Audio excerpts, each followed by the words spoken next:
Hey crew, welcome back to the workshop. Artisan Pirate here, and in today's fun scroll saw project video, we're going to be bringing an older Steve Good scroll saw pattern to life visually over here on the platform. Now, Valentine's Day is fast approaching, and it's always cool to be able to sneak out into your garage or workshop and make a thoughtful handmade gift for your significant other or a dear family friend. And the season of love is the most appropriate time to do that, although we should always show love to our loved ones throughout the whole 365-day calendar year from January all the way to December. I know Valentine's Day is kind of commercialized. I know my late great grandfather was born on Valentine's Day. Never had a chance to meet him, unfortunately, but it does have significance in the big wide world we live in.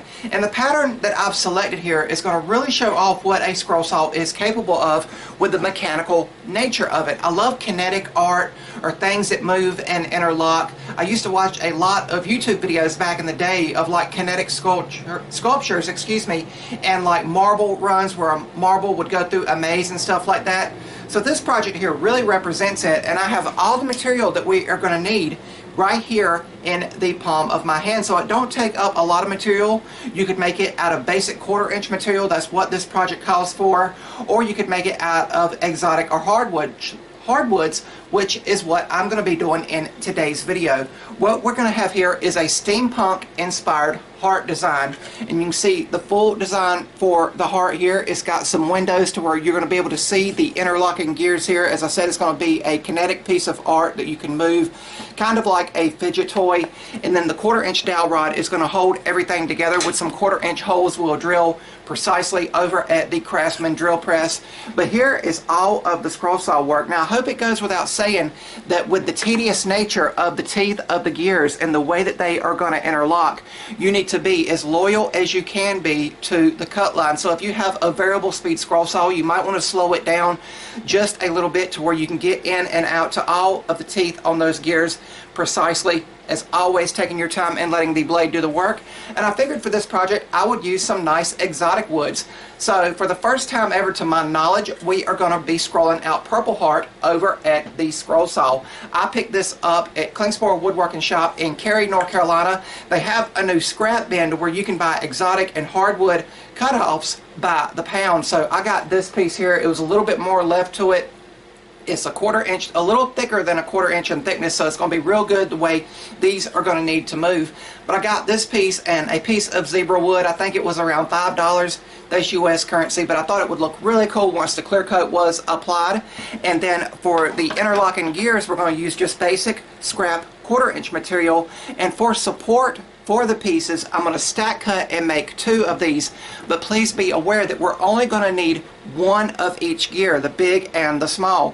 So kind of like in a relationship, you have the male and the female here. In the way I see it visually as an artist, once everything goes together and these gears interlock and move, the way I would visually interpret this is that love takes 2 people working constantly together to make the relationship work properly. But a really cool visual piece to make and bring to life for Valentine's Day this year. And since everything is pretty much prepped and prepared, let's move the camera so we can get all the pilot holes drilled so we can head over to the Rikon scroll saw and start making some sawdust.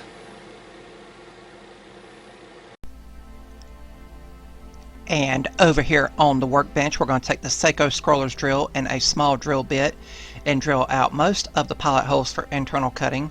And you'll notice that I have a backer board behind the scroll saw work to prevent blowout of the pilot holes on the reverse side.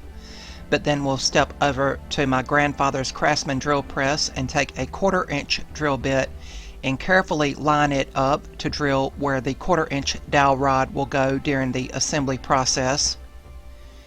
And you want to really take your time here lining this up because you want everything to go together smoothly once you get to the assembly process. But after this final hole is drilled out here, we'll head over to the Rikon scroll saw and start making some sawdust.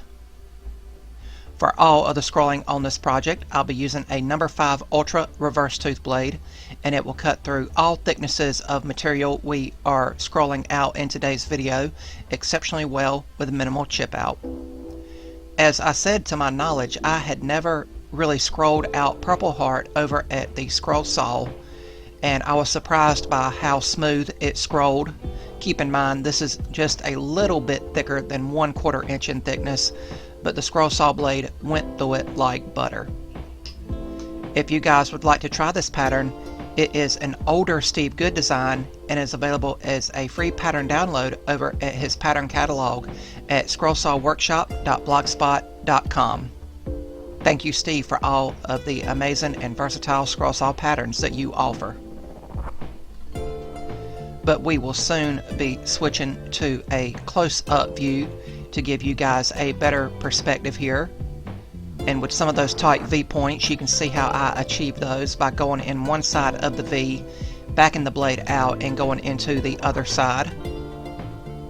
Then I can taper those V points down to as fine a point as Steve Good or anyone calls for in their pattern. And I really like the small details, like the 4 hearts in the smaller gear here. That's a really cool feature to have. And with the gears here, you need to, of course, take your time and let the blade do the work and be as loyal as you can be to the cut line.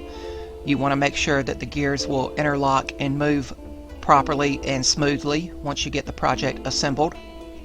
And again, I only need 1 of each of the gears here, but I am stack cutting 2 out of this scrap 1/4 inch material to offer some support to those fragile teeth in each of the gears. Again, as I said, being as loyal as I can be to that cut line. But we will now cut out the 2 main pieces, which are the hearts themselves, out of the purple heart material here. And if you guys like what you're seeing, I would highly encourage you to subscribe to my channel and also follow me across all my social media feeds under the Artisan Pirate name. I'd really appreciate the support. But once we come back around on this heart, all of the scroll saw work will be complete. And we'll go over to the workbench and remove the pieces carefully from the waste wood. And you can see it does not take many pieces to make up this beautiful and unique design. But now I'm going to take the 1/4 inch dowel rod, and I will step over quickly to the scroll saw and cut them to length. And then all the scroll saw work will be complete. But then it will be time for sanding with 180 grit Klingspor Woodworking Shop sandpaper and the vibrating palm sander, and I'll sand the front and back side of each piece carefully with small circular motions. And I'm really happy with how the purple heart pieces came out. I know it is a harder and denser material to work with than the normal materials I work with. But now it's time to begin the assembly process, and you'll see that I have photos of that process from Steve's pattern pack saved to my phone. But all of the glue up will take place with medium grade C8 glue and activator. And I'm going to first glue the 2 1/4 inch dowel rods into their respective holes here. And I'll spray it with activator, and I'll walk away and make sure that that dries and cures completely before I begin. I didn't want any of that glue to bond on the gears when we slide them in place, so I just stepped away. And then I continued on after a few minutes, and the gears spun freely here. And now I am gluing in the spacers. My C8 glue got clogged up there, but just using small dabs of the glue, making sure everything still moves freely as I glue it up. And again, I walked away and made sure that glue had cured before gluing the final piece in here.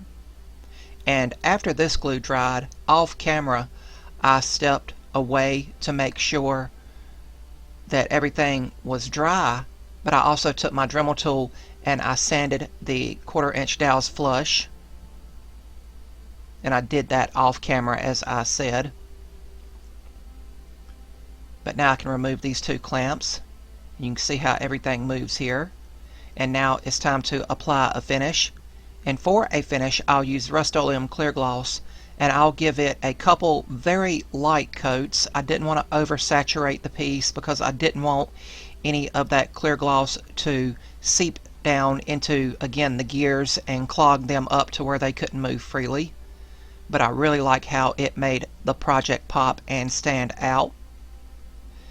But I gave it a good amount of time to dry, and then I came back and removed it from the hook and made sure that the gears were again moving freely, and the project was complete. Thank you all for watching.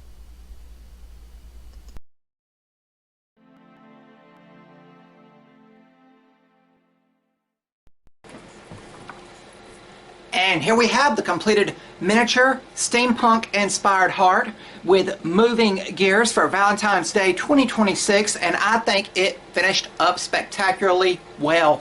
I want to once again thank Steve Good for another fantastic design from his pattern catalog. Once again, it's one of his older pattern offerings. You'll have to go and look in his catalog to find it. But this is just really cool, and I think the Purple Heart really sets it off. I was very careful during the clear coating process. I didn't want to oversaturate the material because I didn't want the clear coat to get in between the gears and dry and bond the gears to the Purple Heart itself, if that makes any sense. Again, I'm thankful that the Purple Heart material we had to use was a tad thicker than a 1/4 inch, and then the gears themselves are made out of 1/4 inch material. But it was really cool to use some exotic woods over at the scroll saw, and I think the project really finished up beautifully. You can see it is not big at all, easily fits in the palm of your hand, and it only took me around 30 minutes to scroll it out completely from start to finish. So this is a project, I know we're in the cooler months in the winter, especially in my area, but you could easily sneak out to your workshop or garage and knock this project out, and I feel like it would have the symbolism of two people working together to make the heart and the love work in a relationship. It takes two people to make that work. It's not a one-sided thing in relationships. It's two people working together to make the heart grow stronger and fonder. So really, really cool, really creative design here. I hope it goes without saying that you need to, of course, take your time and let the blade do the work and be as loyal as you can be to the cut line here. And you can see how the Rust-Oleum clear gloss does reflect in the light of the workshop, but I really think it made that Purple Heart we used pop especially well, especially the grain textures in it. Again, I had cut small pieces of Purple Heart for accent pieces and all before, but this was the first time I ever used it exclusively for a featured scroll saw project, and I hope you guys liked watching me make this project from start to finish. But you can easily see here, you can sit and spin the gears. I like how the smaller gear has 4 hearts in it, if you can see that as it goes around there. I'll try to rotate it. There you can see the little hearts, and then you have the bigger gear. So you could really do this in a variety of different ways with options and versatility. Now, I don't think you could really enlarge it anymore, but if you wanted to shrink it down, Steve Good also offers in the same pattern pack where you download this version here, the larger version, and I always try to go with the larger version so it'll show up better for visual purposes and teaching over here on the YouTube platform. But there is a miniature one a little bit bigger than a US 50-cent piece with a pendant where you can make it as a charm necklace, and that would really test your skills over at the scroll saw, my friends. But I did, as I said, go with the larger one so we could, of course, hopefully visually see everything going together better in a visual and video format. But I do also feel like if you've got some steampunk friends, I've got several steampunk friends, and I love that genre. I think it's very underrated. The grays, the coppers, the silvers. It's like a genre where if electricity was never invented and everything was still like in the Gilded Age, powered a lot by steam and everything. So I really think you could do this in those colors and give it to a friend that might love steampunk. And with the heart, you could represent it as love for the steampunk genre. Now, during the off season, when I took my annual Christmas break, if you guys follow me on social media, I always encourage you to like, share, follow, and subscribe to all of them. You guys will know that I made one of these off camera behind the scenes and documented it so I could see how this project went together in a visual manner. So I did some R&D, research and development kind of off camera during the Christmas break, but I did see this pattern. I had a friend that made this and posted it on the Facebook groups, and I'm like, you know what, I've had the pattern printed out forever. I finally want to try it, and this is the one we made over Christmas break. And again, with options and versatility and finishing options, we used more exotic woods on this one here for the heart, and then basic scrap 1/4 inch material for the gears there. But this one here, I used all 1/4" material, and we spray painted everything with Rust-Oleum spray paints. And again, this one here really shows the Valentine's Day flair to it with the red heart. Of course, if I was thinking about it a lot more, but the gears I felt appropriate would be silver, so it would show the mechanical nature that this project represents. But you could of course do the gears pink, you could do the heart pink, so many different colors and finishing options here. And again, as I said at the beginning of the video, with the gears being so fragile and everything, we did stack cut 2 of those. And as a matter of fact, I could have stack cut the hearts as well if I had some extra material that I wanted to make it out of. So I could have ultimately ended up with 3 of them. But let me know down in the comments below, which one do you like better? Do you like the painted red and silver one, or do you like the purple heart and bare wood of the gears for the one we made in the visual format? But as you can see with the larger versions, they easily fit in the palm of my hand, and because they're made of entirely 1/4" material, you could easily stack cut 3 or 4 of these at one time and batch these out for family, friends, and loved ones for the Valentine's Day season, which is officially here, my friends. Valentine's Day is drawing ever closer, where you shower your loved ones with affection and love, take them somewhere nice, get them a bouquet of flowers, some nice chocolates in a box in the shape of a heart and everything. But this could be that added piece that you took the time to make for your significant other out in your garage or workshop. But really cool. I had a lot of fun making this project and bringing it to life once again visually for you guys to see. Again, we made this one during break, and we made this one for video purposes today. But I hope you can all agree that it's a really creative and cool project that once again shows off the versatility and creative nature of a scroll saw. And a scroll saw, as always, does not take up a large footprint out in a small garage or workshop. But once again, one of those projects that really show off what a scroll saw is capable of. But I thank you all for watching. I hope wherever you are in the big wide world, when Valentine's Day gets here, you have a happy and safe Valentine's Day 2026, and you show love and appreciation to your significant other. But always keep in mind that love is meant to be shown year-round, my friends. Thank you all for following along on today's video. If you're new to the channel, hopefully you'll click that subscribe button, and also follow me across all my social media feeds under the Artisan Pirate name. As always, links to contact me as well as all my social media feeds will always be linked down in the description box below these videos. That's about all for this one, and remember guys, if I can make it or do it, so can you guys. I'm the Artisan Pirate. Take care, and I'll see you guys real soon.